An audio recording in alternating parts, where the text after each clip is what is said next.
Hello, 8th graders. This is Mr. Johnson, and I'm going to take you through the three principles that we learned about in Chapter 3, Archimedes' principle, Pascal's principle, and Bernoulli's principle.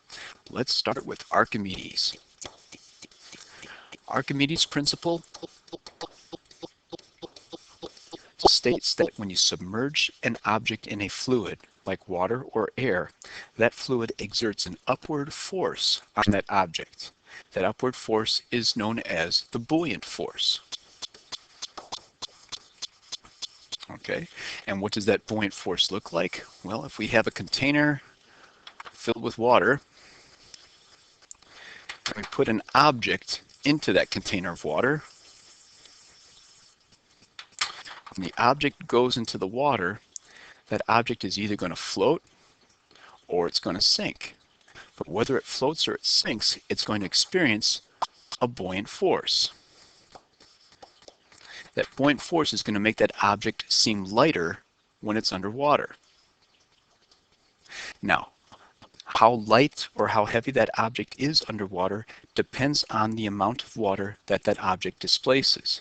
As soon as the object goes into the water level is going to rise up a little bit. And the amount of water that that object displaces will tell us what the buoyant force is. So let's say that that green ball displaced 10 milliliters of water. Well, 10 milliliters of water equals 10 grams. And 10 grams of water would be the buoyant force that the water exerts on it. The buoyant force equals the weight of the fluid displaced. So that green ball gets 10 grams of force pushing up on it. So let's say that that green ball weighs, outside of water, 30 grams. So if I take it out of the water, it weighs 30 grams. But if I put it into the water exerts a buoyant force of 10 grams. Again, that 10 grams comes from the amount of water that that ball displaces. Well, how much is it going to weigh underwater? You take 30 grams, you subtract from it the 10 grams of buoyant force, and that means that that ball is going to weigh 20 grams underwater.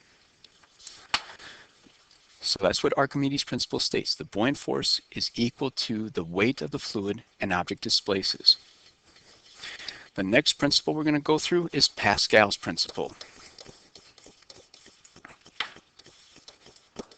Pascal's principle states that pressure is transmitted equally through a fluid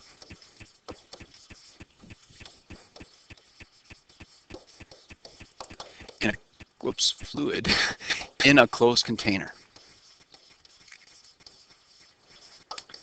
So what does that look like? Well, let's say that your container is a tube of toothpaste. All right. So then the cap comes off that tube of toothpaste and you squeeze on this end. When you squeeze on that end of the tube, the toothpaste is going to come out the other end. The pressure gets transmitted from this side all the way to the other side. So if you increase the pressure right here, the pressure increases everywhere throughout the entire tube.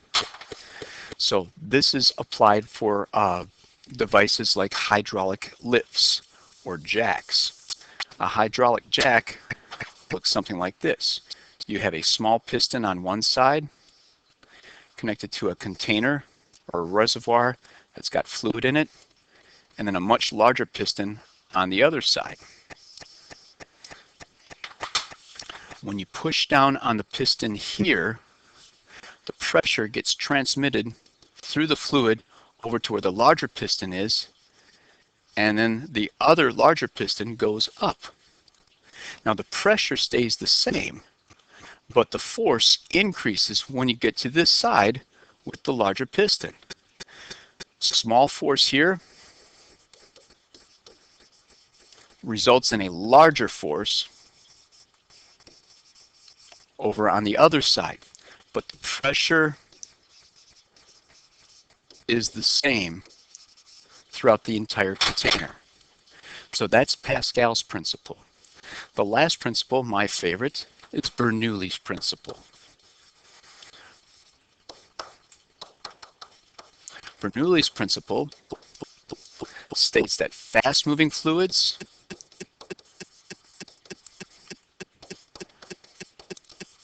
produce low pressure.